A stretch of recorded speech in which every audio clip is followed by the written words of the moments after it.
Assalomu alaykum, hurmatli tomoshabinlar. Bugun juda muhim savolni aniq qilib tushuntirib beraman. Eski pasport kitobchani almashtirish kerakmi yoki yo'qmi? Ayniqsa pensionerlar uchun biometrik pasport shartmi? Bu masala har bir oilaga tegishli. Chunki deyarli har bir uyda ota-ona, buvi, bobo, nafaqadagi qarindoshlar bor. Noto'g'ri tushuncha sababli odamlar keraksiz navbatlarda yurib qolishyapti, ayrimlar esa aksincha. Hujjatini vaqtida almashtirmay bankda, notariusda yoki chegarada muammoga duch kelishyapti. Men bugun sizga oddiy tilda amaliy misollar bilan kimga almashtirish shart, kim shoshilmasa ham bo'ladi. Pensionerga aynan qaysi holatda biometrik pasport kerak bo'ladi? Qaysi holatda esa ID karta yetarli bo'ladi? Barchasini tushuntirib beraman. Videoni oxirigacha ko'ring. Chunki eng ko'p xatolar aynan mening pasportim hali yuradi-ku degan joyda boshlanadi. Hozirning o'zida kanalga obuna bo'ling, videoga like bosing. Chunki bunday huquqiy va amaliy ma'lumotlar sizga yoki yaqinlaringizga bir kun albatta kerak bo'ladi. Avval bizda asosiy shaxsni tasdiqlovchi hujjat pasport kitobcha edi. Ya'ni odamning ismi, sharifi, tug'ilgan sanasi, yashash joyi, oilaviy holati, ro'yxatdan o'tgan manzili va boshqa ma'lumotlari shu kitobcha ichida turardi. Ko'pchilik aynan shu hujjatni pasport deb biladi.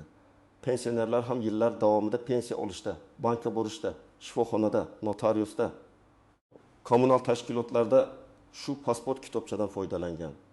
Keyin tartib bosqichma-bosqich o'zgardi. Ichki shaxsni tasdiqlovchi hujjat sifatida ID karta joriy qilindi.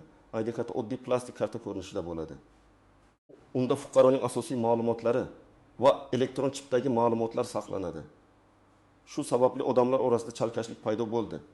Eski pasport kitobchani darhol almashtirish kerakmi? Agar almashtirmasa, pensiya to'xtab qoladimi? Bank pul bermay qo'yadimi? Pensionerga biometrik pasport kerakmi? Biometrik pasport deganda ham odamlar har xil narsani tushunyapti. Biri eski pasportni nazarda tutadi, boshqasi xorijga chiqish pasportini nazarda tutadi. Mana shu yerda eng muhim farqni bilib olish kerak. Hozir O'zbekistonda shaxsni mamlakat ichida tasdiqlash uchun ID karta ishlatiladi. Xorijga chiqish uchun esa alohida xorijga chiqish biometrik pasporti kerak bo'ladi. Demak, pensioner uyda yashab, pensiyasini olib, bank, shifoxona, mahalla, notarius kabi joylarga borayotgan bo'lsa, unga xorijga chiqish pasporti shart emas. Lekin u Rossiyaga, Turkiyaga, Qozog'istonga, Koreyaga yoki boshqa davlatga boradigan bo'lsa, unda xorijga chiqish biometrik pasporti kerak bo'ladi. Men bu savolga juda aniq javob beraman. Agar sizning eski pasport kitobchangiz amalda bo'lsa, ya'ni muddati o'tmagan, yirtilmagan, ma'lumotlari to'g'ri yo'qolmagan va sizga hozircha ID karta talab qilinadigan aniq holat bo'lmasa, vahma qilib ertagayoq yugurish shart emas. Lekin bu umuman almashtirma yuraverish mumkin degani ham emas. Chunki davlat tizim bosqichma-bosqich ID kartaga o'tyapti. Ayrim xizmatlarda eski pasport bilan ish bitadi. Ayrim joylarda esa ID karta so'ralishi mumkin. Masalan, 67 yoshli ota pensiyasini plastik kartasiga olib turibdi. Pasport kitobchasi yaroqli, muddati hali bor. Familiyasi o'zgarmagan, yashash joyi ham o'zgarmagan. U xorijga chiqmoqchi emas. Bunday odam ertalabdan migratsiya bo'limiga borib navbatda turishi shart emas. Lekin agar shu ota uyini farzandiga hadya qilmoqchi bo'lsa, notariusga boradi. Notarius ayrim hollarda eski pasportdagi ma'lumotlarni elektron bazadagi ma'lumotlar bilan solishtiradi. Agar pasportdagi yozuv, PNFL, yashash manzili yoki familiyada tafovut chiqsa, oldin hujjatni yangilab kelishni so'rashi mumkin. Demak, odatda yashayotgan odam uchun shoshilinch emas, lekin yirik huquqiy ishlar oldidan hujjatlarni tartibga keltirish foydali. Yana bir misol. 72 yoshli ona har oy pensiyasini naqd qilib bankdan oladi. Bank xodimi shaxsni tasdiqlash uchun pasport so'raydi. Agar pasport yaroqli bo'lsa, bank odatda xizmat ko'rsatishi kerak. Lekin pasportning rasmi juda eski, hujjat yirtilgan, sahifalari tushib qolgan yoki muddati o'tgan bo'lsa, bank xavfsizlik nuqtai nazaridan pul berishni rad qilishi yoki yangi hujjat olib kelishni so'rashi mumkin. Bu bankning injiqligi emas, bu shaxsni aniqlash masalasi. Chunki bank boshqa odamga pul berib yuborsa, javobgarlik bo'ladi. Birinchi navbatda pasportining amal qilish muddati tugayotgan yoki tugagan fuqarolar e'tibor berishi kerak. Agar pensionerning pasporti muddati o'tgan bo'lsa, men nafaqadaman, menga bo'laveradi deb yurish noto'g'ri. Muddati o'tgan hujjat bilan bank, notarius, davlat xizmatlari markazi, kadastr, soliq, sud, tibbiy sug'urta yoki boshqa rasmiy joylarda muammo chiqishi mumkin. Shaxsni tasdiqlovchi hujjat yaroqli bo'lishi kerak. Ikkinchi holat, pasport yo'qolgan yoki yaroqsiz holga kelgan bo'lsa, ko'p pensionerlar hujjatni yillar davomida cho'ntakda, sumkada, eski papkada olib yuradi. Sahifalar bukiladi, nam tortadi, yozuvlar o'chadi, muhrlar ko'rinmay qoladi. Bunday holatda hujjat amalda bo'lsa ham undan foydalanish qiyinlashadi. Misol uchun 65 yoshli ayolning pasportida ro'yxatdan o'tgan manzil sahifasida muhr xiralashgan. U kommunal hisob-kitob bo'yicha murojaat qiladi, lekin tashkilot manzilni aniq o'qiy olmaydi. Natijada yangi hujjat olib keling deyishi mumkin. Shuning uchun hujjat jismonan yaroqli bo'lishi ham muhim.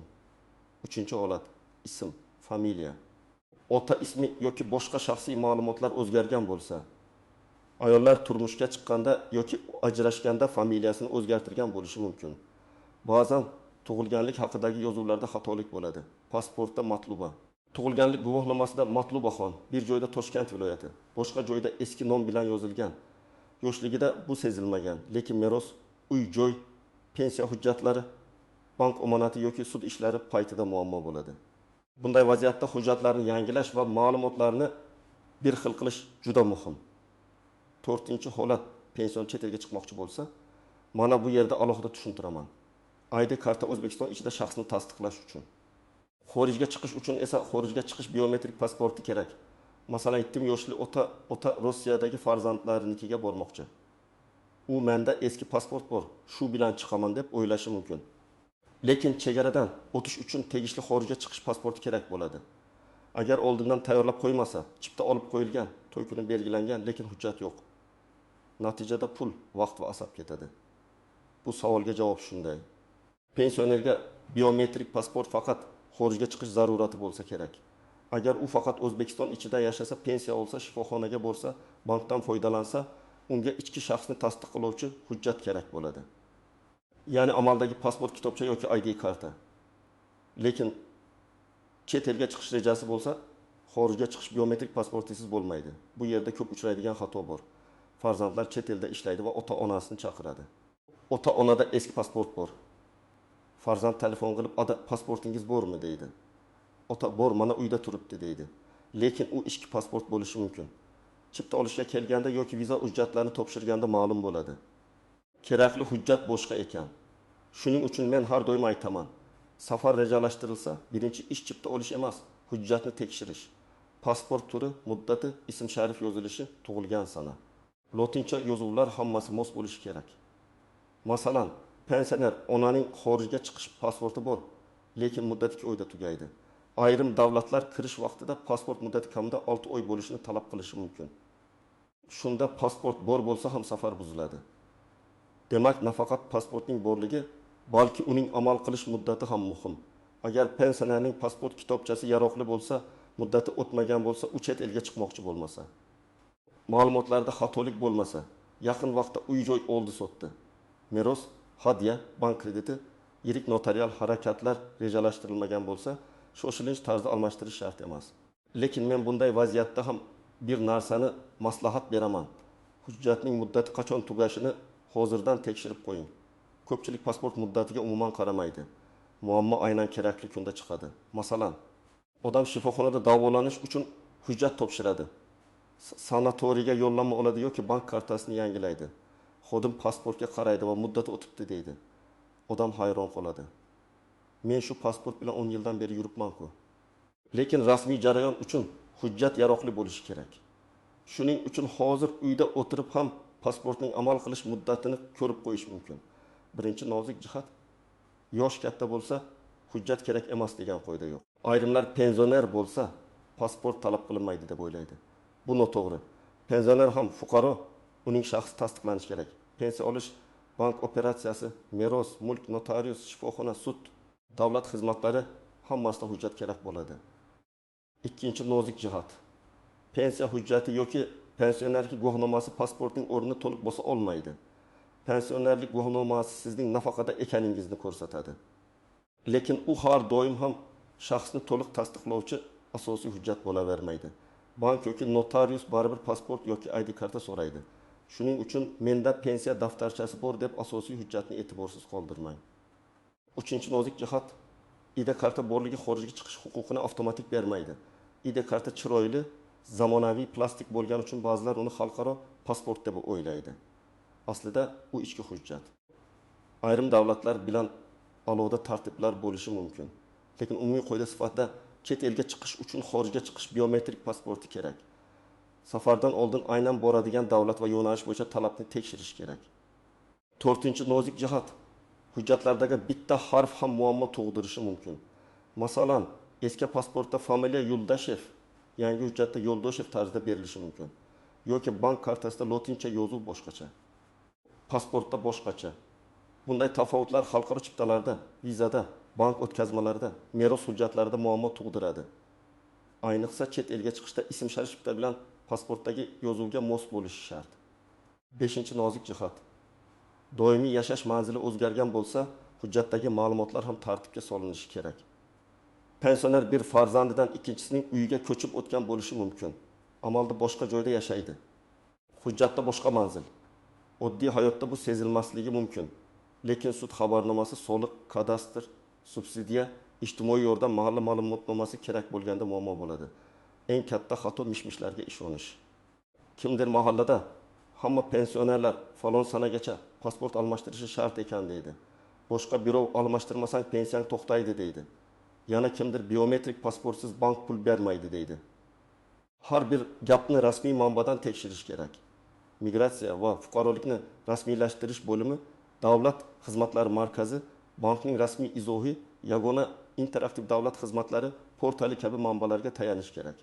Ikkinchi xato oxirgi kunga qoldirish. Masalan, pensioner 15 iyunda Rossiyaga uchishi kerak. 10 iyunda pasport haqida o'ylaydi. Keyin navbat rasmga tushish, ariza, to'lov, tayyor bo'lish muddati. Bayram yoki dam olish kunlari chiqib qoladi. Natijada chipta kuyadi. Safar bo'lsa, hujjatni kamida bir necha hafta, yaxshisi 1-2 oy oldin tekshirish kerak. 3-chi xato faqat o'z pasportini tekshirib, hamrohning hujjatini unutish. Ko'pincha pensioner yolg'iz bormaydi. Nabirasi yoki turmush o'rtog'i bilan boradi. Birining hujjati joyida, ikkinchisining muddati o'tgan bo'ladi. Yoki onaning pasporti tayyor, otaning pasportida familiya xatosi bor. Safar oilaviy bo'lsa, hammaning hujjati alohida tekshiriladi. 4-chi xato eski hujjatni yo'qotib qo'yish. ID karta olgandan keyin eski pasport masalasi tegishli tartibda hal qilinadi. Lekin odamlar eski hujjatlarni nikoh guvohnomasi, tug'ilganlik guvohnomasi, pensiya hujjatlari, harbiy guvohnoma, mulk hujjatlarini aralashtirib yuboradi. Men maslahat beraman, har bir oilada alohida hujjatlar papkasi bo'lsin.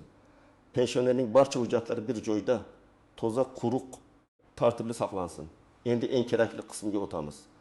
Agar siz pensioner bo'lsangiz yoki ota-onangizning hujjatini tekshirmoqchi bo'lsangiz, birinchi qadam pasport kitobchani qo'lga oling va amal qilish muddatini ko'ring.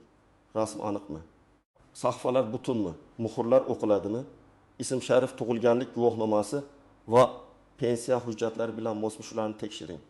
Ikkinchi qadam pensionerga yaqin 6-12 oy ichida nima kerak bo'lishini aniqlang. Chet elga chiqadimi? Uy-joyni rasmiylashtiradimi? Meros masalasi bormi? Bank omonatini yechadimi? Plastik kartani yangilaydimi? Sanatoriy, davolanish, subsidiya, ijtimoiy yordam, notariusga murojaat bormi? Agar shunday jarayonlar bo'lsa, hujjatni oldindan tartibga keltirish kerak. 3-chi qadam, agar ID karta olish kerak bo'lsa, yashash joyingiz bo'yicha migratsiya va fuqarolikni rasmiylashtirish bo'limiga yoki davlat xizmatlari markaziga murojaat qiling. Odatda shaxsni tasdiqlovchi eski hujjat, ariza, davlat boji to'lovi kerak bo'ladi. Rasm ko'pincha joyida olinadi, biometrik ma'lumotlar ham joyida rasmiylashtiriladi. Lekin hududingizdagi aniq talablarni oldindan telefon orqali yoki rasmiy sayt orqali tekshirib olish foydali. 4-chi qadam, agar xorijga chiqish biometrik pasport kerak bo'lsa, buni ID karta bilan adashtirmang. Chet elga chiqish pasporti uchun alohida murojaat qilinadi. Eski pasport yoki ID karta, ariza, to'lov, biometrik ma'lumotlar, ayrim holatlarda qo'shimcha hujjatlar talab qilinishi mumkin.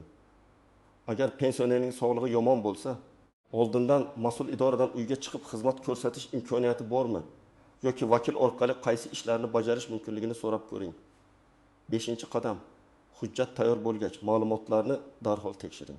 Ism, familiya, tug'ilgan sana, tug'ilgan joy, PIN-FL, amal qilish muddati, lotincha yozuv, hammasini ko'ring. Xato topsangiz, mayli yuraveradi demang. Xato qanchalik erta aniqlansa, tuzatish shunchalik oson bo'ladi. Ayniqsa chet elga chiqish pasportida bitta harfdagi xato ham chip chipta va vizada katta muammo bo'lishi mumkin. Farzandlar ko'pincha ota-onasining hujjatlarini faqat zarurat tug'ilganda eslaydi. Men esa profilaktika qilishni tavsiya qilaman. Bir kun vaqt ajrating. Ota-onangizning pasporti, ID kartasi, pensiya kartasi, bank kartalari, tibbiy hujjatlari, mulk hujjatlari, nikoh guvohnomasi, tug'ilganlik guvohnomalari, vasiyatnoma yoki merosga tegishli hujjatlarni birma-bir ko'rib chiqing.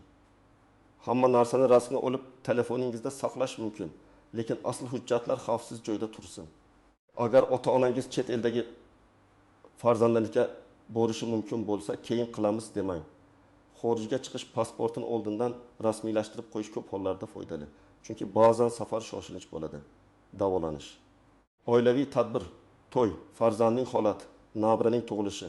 Hujjat tayyor bo'lsa, kamida bitta katta muammo kamayadi. Agar ota-onangiz yurishga qiynalsa, navbatda turishi og'ir bo'lsa, oldindan idoraga qo'ng'iroq qilib. Qaysi vaqtda kamroq navbat bo'lishini so'rang. Elektron navbat bo'lsa, foydalaning. Kerakli to'lovni oldindan tayyorlang. Ota-onangizni idorada hujjatsiz, nusxasiz pul masalasini bilmay olib yurish ularga ham, sizga ham qiyin bo'ladi. Pasport yoki ID karta almashtirishda eng avvalo amaldagi shaxsni tasdiqlovchi hujjat kerak bo'ladi. Agar pasport yo'qolgan bo'lsa, yo'qolganligi bo'yicha tegishli tartibda murojaat qilinadi. Agar familiya o'zgargan bo'lsa, nikoh yoki ajrashish haqidagi hujjat kerak bo'lishi mumkin. Agar tug'ilgan sana yoki ismda farq bo'lsa, tug'ilganlik guvohnomasi kerak bo'ladi. Agar manzil bilan bog'liq masala bo'lsa, yashash joyiga doir hujjatlar so'ralishi mumkin. Men har doim aytaman. Idoraga borishdan oldin hujjatlarning asl nusxasi va nusxalarini tayyorlab qo'ying. Bugun ko'p joyda ma'lumotlar elektron bazadan olinadi. Lekin ba'zan eski hujjatlarni ko'rsatish talab qilinadi. Ayniqsa pensionerlarda eski davr hujjatlari bo'ladi. Nikoh guvohnomasi kiril yozuvida, tug'ilganlik guvohnomasi eski shaklda, familiya turlicha yozilgan. Shuning uchun hammasini olib borgan ma'qul. Demak, pasport kitobchani almashtirish masalasida vahima kerak emas, lekin beparvolik ham mumkin emas. Agar eski pasport yaroqli bo'lsa, muddati o'tmagan bo'lsa va pensioner chet elga chiqmasa, u darhol biometrik xorijiy pasport olishi shart emas. Lekin hujjat muddati tugagan, yo'qolgan, yirtilgan, ma'lumotlarda xato bor, notarius yoki bank ishlari rejalashtirilgan yoki chet elga chiqish kerak bo'lsa, hujjatlarni kechiktirmasdan yangilash zarur. Eng muhimi, ID karta va xorijga chiqish biometrik pasportini adashtirmang. ID karta mamlakat ichida shaxsni tasdiqlash uchun, xorijga chiqish pasporti esa chet elga borish uchun kerak. Pensionerlar uchun ham qoida shundan iborat. Ehtiyojga qarab hujjat rasmiylashtiriladi. Lekin asosiy shaxsni tasdiqlovchi hujjat doim yaroqli bo'lishi shart. Agar sizda yoki ota-onangizda shunday savol bo'lsa, hoziroq hujjat muddatini tekshirib qo'ying. Kommentariyada yozing.